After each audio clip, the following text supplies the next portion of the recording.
ये जो 27वीं तरमीम है, इसके लिए मौलाना फजल रहमान को दलील से कायल करेंगे, गुलेल से, क्योंकि उन्होंने तो इनकार कर दिया। नहीं, मेरे ख्याल में उन्होंने अपने हिस्से का काम कर दिया। पाकिस्तान तहरीके इंसाफ में टग ऑफ वॉर क्या आपके ख्याल में शुरू होगी? क्योंकि बहनें भी बाहर, पिंकी भी बाहर, झगड़े तो होने अब। यकीनन आप देखें जी, झगड़े तो बहुत होंगे। मुझे बताएं कि पीटीआई का फ्यूचर क्या है? सर, तकसीम होगी। देखें, फिलहाल तो मुझे उसमें डिवीजन नजर आ रही है। अस्सलाम वालेकुम, आप देख रहे हैं मेरा डिजिटल चैनल, और जैसा कि आप देख सकते हैं इस वक्त मैं एक सफर में हूँ, कहीं जा रहा हूँ, रात कहीं से आ रहा हूँ और कहीं जा रहा हूँ। तो मुजम्मिल साहब मेरे साथ ही हैं, तो मैंने कहा इन्होंने बात करनी है, मेरा कैमरा अगर स्टिल ना भी हो तो कोई बात नहीं। और मुजम्मिल साहब, अस्सलाम वालेकुम and welcome to digital show. मैं आपको पहले बता दूं कि लोगों ने सबसे पहले जो तनकीद करनी है ना कमेंट्स में, आज वो करनी कि जी मुबशर रहमान ने सीट बेल्ट नहीं पहनी हुई। तो भाई मैं 15 की स्पीड पे जा रहा हूँ, माफ कर देना मुझे। तो वैसे सीट बेल्ट तो पहननी चाहिए, दैट आई रिकमेंड। तो कैसे हैं आप मुजम्मिल साहब, खैरियत से हैं? बिल्कुल ठीक। आप सुनाएं, कैसी तबीयत है आपकी? Safe journey. मैं बिल्कुल ठीक हूँ। मैं सोचा था आपके साथ हमने पंजाब यूनिवर्सिटी में आपका एक शो रिकॉर्ड किया जिसमें आप होस्ट थे जी। और मैं गेस्ट था, और बड़े वाइब्रेंट किस्म के बड़े अच्छे स्टूडेंट्स थे। और लेकिन मैं इस बात पे हैरान हूँ कि एक भी स्टूडेंट ने करियर काउंसलिंग के ऊपर बात नहीं की, करियर की चॉइसेस पे बात नहीं की, एक ने शायद की। 99.9% स्टूडेंट्स ने ये बात की, और उनका मुलब्बे लबाब यह था कि तहरीक इंसाफ के साथ ज्यादती हो रही है। बाद में जब यूथ आपके हर फैसले से इख्तलाफ करती हो तो फिर उसको हम कैसे समझाएं? बस सर, आहिस्ता आहिस्ता कन्विंस करना पड़ेगा यूथ। मैं मानता हूँ पाकिस्तान का यूथ काफी डिट्रैक्ट है। मैं ये बात मानता हूँ कि पाकिस्तान का यूथ ओवर पोलिटिसाइज हो गया है, और वो मुल्क की तरक्की से ज्यादा उसको दीगर मसाइल में तो इस वक्त है। लेकिन फिर भी हमारा यूथ है, हमने इसको ठीक करना है। मुझे आपको यूनिवर्सिटियों में जाके उनसे डायलॉग करना है। हमारी यूनिवर्सिटीज में डायलॉग की कमी है, सवाल करने की भी इजाज़त नहीं और जवाब सुनने की भी का हौसला नहीं। मेरे ख्याल में यूनिवर्सिटीज़ को ओपन करने की ज़रूरत है। वहाँ हमारे तमाम लीडर्स को जाके डायलॉग करने की ज़रूरत है। दुनिया भर की यूनिवर्सिटीज़ में जाते हैं, बात करने की ज़रूरत है। हमारे एक्सपर्ट्स को यूनिवर्सिटीज़ में जाके कैरियर काउंसलिंग पर बात करने की ज़रूरत है, ज़िंदगी के बारे में। तो लेकिन मेरे ख्याल में हमने यूनिवर्सिटीज़ को बहुत बंद कर दिया है। आप देखें, यूनिवर्सिटीज़ में इस तरह के प्रोग्राम्स करना बड़ा मुश्किल है। लोग नहीं जाते जी, बड़े स्टूडेंट सख्त सवाल करते हैं, एम्बैरस हो जाते हैं, ये है वो है। मेरे ख्याल में यूनिवर्सिटीज़ को खोलने की ज़रूरत है। दुनिया भर की जो यूनिवर्सिटीज़ हैं वो हर कल्चर से लेके पॉलिटिक्स से लेके हर चीज़ का सेंटर है। तो इनका हमें भी अपनी यूनिवर्सिटीज़ में एक्स्ट्रा करिकुलर एक्टिविटीज़ भी बढ़ानी है, और स्टूडेंट्स को का भी ज़हन ठीक करने के लिए भी उनके साथ डायलॉग ही करना है। डंडे से तो नहीं ठीक कर सकते, डायलॉग से। लेकिन बात यह है कि स्टूडेंट्स तो सारे बड़े वेल बिहेव थे, बहुत अच्छे घरों के थे, बड़ी अच्छी तरबियत थी, हमसे इख्तलाफ करते थे और उनमें कोई बुराई तो नहीं थी। देखिए, इख्तलाफ करना कोई बुरी, मैंने तो पहले कहा कि पोलराइजेशन एक माशरे का हुस्न है। पोलराइजेशन इख्तलाफ की एक शक्ल है, नौजवानों की एक सोच है। हमें उस सोच को हमें भी सुनना चाहिए और अपने आर्गुमेंट्स देने चाहिए। हमें उन्हें दलील से कायल करना है, गुलेल से तो नहीं ना। तब ये जो 27वीं तरमीम है, इसके लिए मौलाना फजल रहमान को दलील से कायल करेंगे, गुलेल से, क्योंकि उन्होंने तो इनकार कर दिया। नहीं, मेरे ख्याल में उन्होंने अपने हिस्से का काम कर दिया। देखिए, जो काम उनसे चाहिए था वो 26वीं आईनी तरमीम थी। उनसे चाहिए था चीफ जस्टिस को लगाने का रास्ता, उनसे चाहिए थे आईनी बेंच, उनसे चाहिए थे और जो काम वो सारे उन्होंने कर दिए। और देखिए ना जी, तो अब अगली तरमीम के लिए मेरे ख्याल में उनकी ज़रूरत नहीं होगी। अगली तरमीम के लिए पीटीआई के अंदर जो आपको टूट फूट नज़र आ रही है, ये अगले 15 दिन 20 दिन महीने में कैसी शक्ल ले लेगी, जिस शक्ल के नतीजे में आपको 27वीं तरमीम नजर आ रही हो। लेकिन आप ये देखें कि जस्टिस याहिया अफरीदी ने अपना हलफ लेने के फौरन बाद ही प्रैक्टिस एंड प्रोसीजर एक्ट जो है उसकी कमेटी में जस्टिस मंसूर अली शाह मुनीब अख्तर को डाल दिया। देखिए, मेरी बात सुने, मैंने वो ऑर्डर पढ़ा है। उन्होंने उस ऑर्डर में उस ऑर्डिनेंस को एक्नॉलेज किया है जो गवर्नमेंट ने जारी किया हुआ है, और मैं समझता हूँ कि मंसूर शाह और मुनीब अख्तर को डालकर उन्होंने आईनी बेंच के लिए अमीनुद्दीन और जमाल मंदुखेल का रास्ता हमवार कर दिया है। अगर वो अमीनुद्दीन या जमाल मंदुल खैल में से किसी एक को इस कमेटी में डाल लेते तो फिर आईनी बेंच में कौन जाता।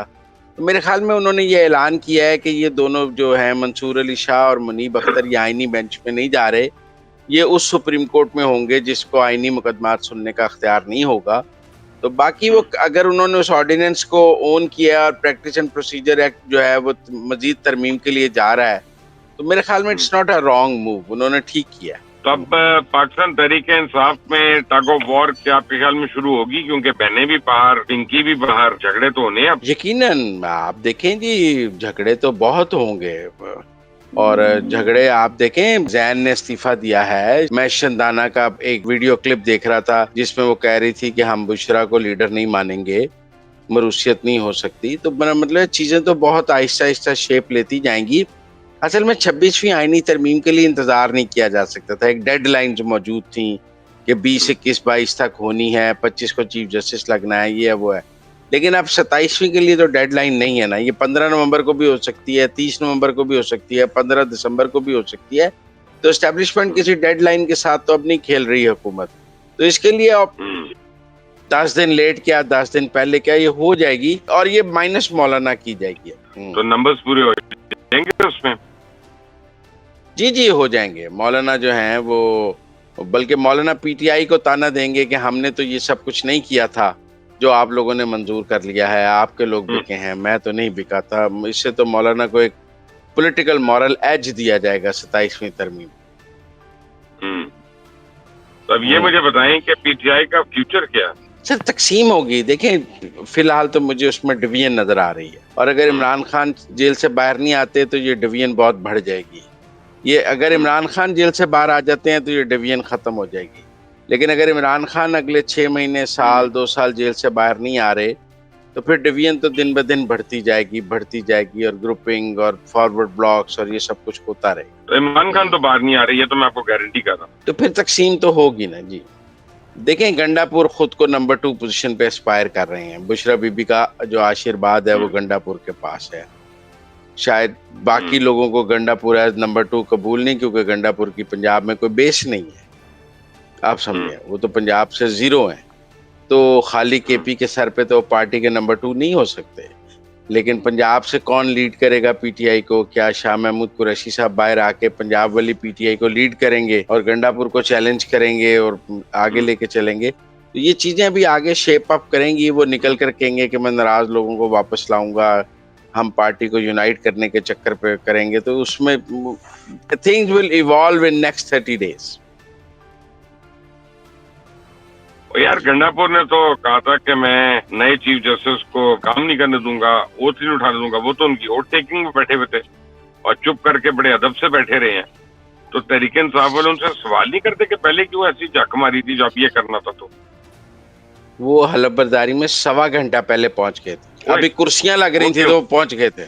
सफाइयां करवानी थी उन्होंने। हाँ जी, देखिए मेरी बात सुने, ये गंडापुर और मुनीब अख्तर और सारे जो सुप्रीम कोर्ट के जजेस हैं, इन सब ने 26वीं आईनी तरमीम को कबूल कर लिया है।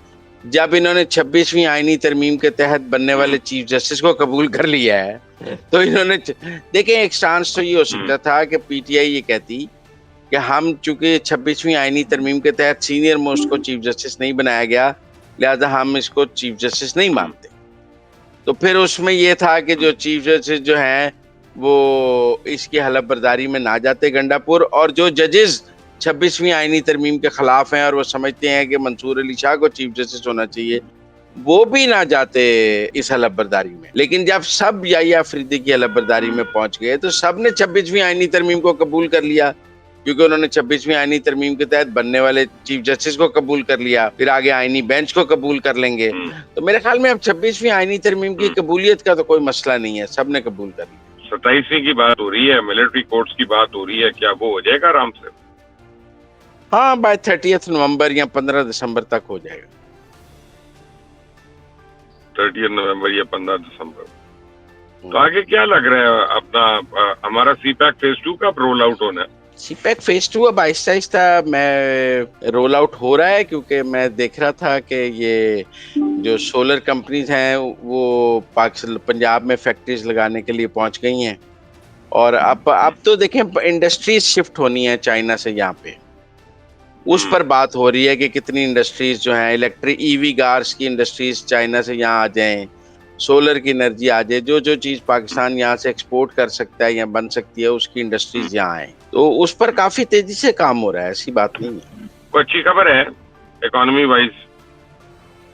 इकॉनमी देखिए, मैं वैसे कल मुबशर लुकमान साहब एक रोड शो कर रहा था। अब मैं आपसे दरखास्त करूंगा कि आप भी एक ऐसा रोड शो करें जो सिर्फ लाहौर के जो सड़कों पे मजदूरों से बातचीत करें। ये जो पेंट वाला है, राज है, मिस्त्री है, शीशे का काम करने वाला है, या जो दिहाड़ीदार है, वो लोग बहुत तंग हैं। वो कहते हैं जी घर बनने बंद हो गए हैं, सीमेंट 1600 रुपए का हो गया है, सरिया महंगा हो गया है, ईंट 19,000 पे पहुंच गई है, लोग घर नहीं बन रहे, जिसकी वजह से मजदूर को दिहाड़ी नहीं मिल रही।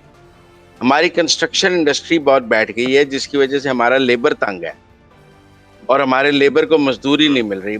मुझे लोगों ने, एवरेज हर बंदे ने कहा कि महीने में 5 या 6 दिन मजदूरी मिल रही है। पहले 20 दिन मिल जाती थी, अब 5 या 6 दिन 7 दिन मिल रही है। तो मेरे ख्याल में इस पर गवर्नमेंट को तवज्जो देनी पड़ेगी, क्योंकि ये जो हमारा मजदूर है, दिहाड़ीदार है, अगर इसको दिहाड़ी नहीं मिल रही है तो फिर बैंक्स के प्रॉफिट्स को हमने क्या करना है? सही है, उन्होंने करना है ना। हाँ, तो इसलिए मेरे ख्याल में इस वक्त जो सबसे ज्यादा तंग है, मुझे लोगों, जो मजदूर और दिहाड़ीदार तबका है वो बहुत तंग है, क्योंकि उसको काम नहीं मिल रहा। उसको काम देने के लिए गवर्नमेंट को कोई पॉलिसी आगे लानी पड़ेगी। अगले साल लगाने के लिए आपके पास सर्टिफाइड बीज नहीं है कपास वगैरह का? आपकी वो भी एक्सपोर्ट भी कम होनी है। वो भी कम होनी है, मैं एग्री करता हूँ आपसे। लेकिन ये कॉर्पोरेट फार्मिंग को तो SIFC देख रही है। जो तो फौज का, बात तो मसले की, ये तो फौज का काम है। और यार आप जिसमें मर्जी डालें, but fact of the matter is कि ये हो रहा है, ये इशू है, आपके पास सर्टिफाइड सीड नहीं है अगली बारी के लिए। I agree. गंदम भी कम लग रही है, गंदम का काश्तकार पिछली दफा पैसे नहीं मिले, लोग गंदम नहीं लगाना चाह रहे, ये भी मुझे किसी ने बताया। कल हमने टीवी पे फिल्म चलाई एक, मैं सियालकोट गया था अभी 3 दिन पहले, तो रास्ते में सारी गंदम के जो खेत हैं उनको आग लगी हुई।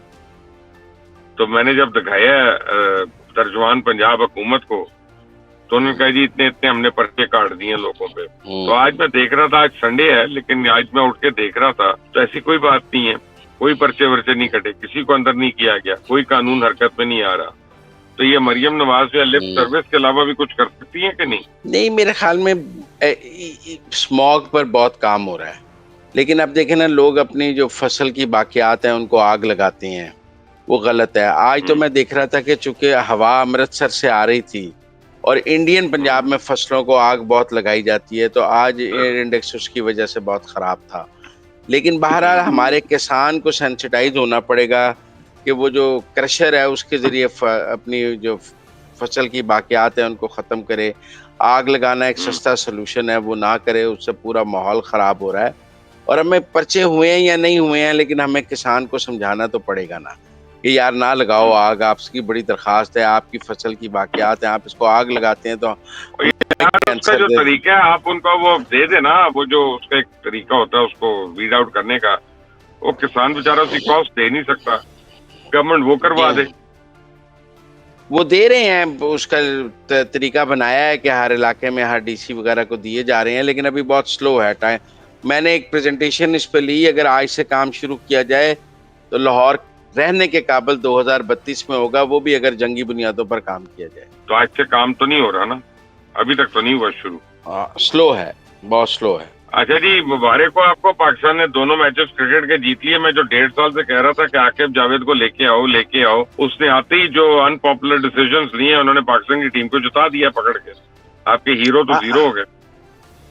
हाँ जी, उसने स्पिन विकेटें बनाई और 2 स्पिनर लेके आया डोमेस्टिक में से, और 2 स्पिनर्स ने 39 आउट कर दिए वो 2 स्पिनर किसी से नहीं खेले गए। अब ये 2 स्पिनर पिछले 5 साल से क्यों नहीं टीम में आ रहे थे, इन 2 स्पिनर्स को बाहर क्यों बिठाया हुआ था, ये सब सवाल कर सकते हैं। और ये कि जी बांग्लादेश की दफा इन 2 स्पिनर्स को क्यों नहीं खिलाया, उससे पहले वर्ल्ड आपने कप में नहीं खिलाया इंडिया में। तो ये स्पिनर्स तो देखें स्पिन विकेटों में अनप्लेबल हैं, तो सवाल होना चाहिए कि इनको बाहर कौन बिठा रहा था, कामरान गुलाम को बाहर कौन बिठा रहा था, और हमारे नौजवानों को बाहर कौन बिठा रहा था। और ये बाबर आजम कामरान के ने टेस्ट मैच में डेब्यू पे 100 मार दिया पकड़ के। बिल्कुल जी, सऊद मजीद ने 9 100 साल मार से दिया, जिसको बाबर ने बाहर बिठाया हुआ था, बाहर बिठाया नहीं हुआ आने था। दे रहा था। हाँ देखें, बाबर की क्लास अपनी जगह, लेकिन बाबर ने जो सियासत की है पाकिस्तान की क्रिकेट के साथ, वो नाकाबिले माफी है।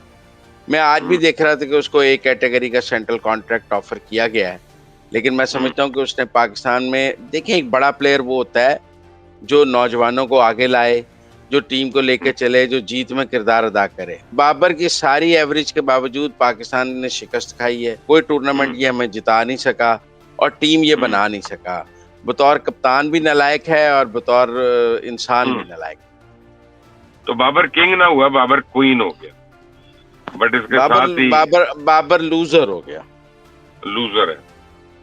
मुजम्मिल साहब आज के लिए बहुत बहुत शुक्रिया। फिर कल आपसे इंशाल्लाह गुफ्तगू होगी किसी टाइम पे। अपना ख्याल रखिएगा। नाज़रीन इस चैनल को सब्सक्राइब करिएगा, बेल आइकॉन को प्रेस करें। Until the next time, Allah Hafiz.